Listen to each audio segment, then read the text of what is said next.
একদিন দ্রোণাচার্য কুমারগণের পরীক্ষার জন্য একটি নীল রঙের পাখি প্রস্তুত করে গাছের ডালে বসিয়ে দিলেন। তারপর সকলকে ডেকে বললেন, ওই যে পাখিটি দেখছো, ওটার মাথা লক্ষ্য করে তীর ছুঁড়তে হবে। মাথাটি কেটে ফেলতে পারলে বুঝবো আমার পরিশ্রম সার্থক হয়েছে। এই কথায় চারিদিকে উৎসাহের স্রোত বইতে লাগলো।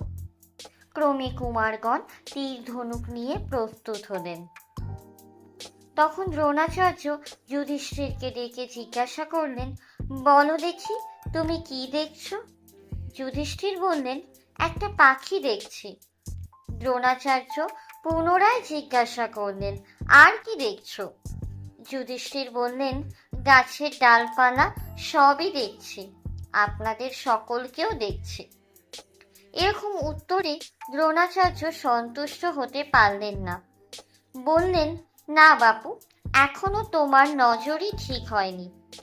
এরপর তিনি এক এক করে প্রায় সকলকে ডাকলেন, কিন্তু কেউই তার মনের মতো উত্তর দিতে পারলেন না।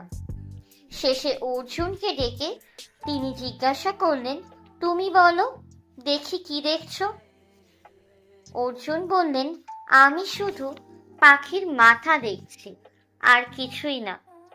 এইবার দ্রোণাচার্যের মুখ প্রফুল্ল হয়ে উঠল। তিনি বললেন, আচ্ছা, মাথাটি কাটো দেখি। আচার্যের মুখের কথা শেষ হবার আগেই অর্জুনের বাণে পাখির কাটা মাথা মাটিতে লুটিয়ে পড়ল। আর একদিন দ্রোণাচার্যকে কুমিরে ধরেছিল।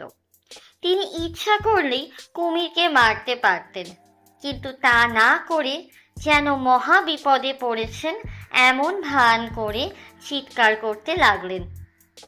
কুমারগণ ভয়ে একেবারে জড়সড়, কিন্তু অর্জুনের মনে ভয়ের লেশ মাত্র নেই।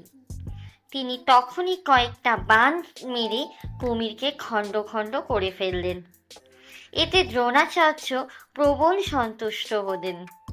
তিনি অর্জুনকে আশীর্বাদ করে ব্রহ্মশিরা নামে এক অস্ত্র পুরস্কার দিলেন। সে অতি ভয়ানক অস্ত্র, তার তেজে স্বর্গ মর্ত্য কেঁপে ওঠে। মানুষের ওপর সে অস্ত্র ছাড়তে আচার্য কিন্তু অর্জুনকে নিষেধ করে দিলেন।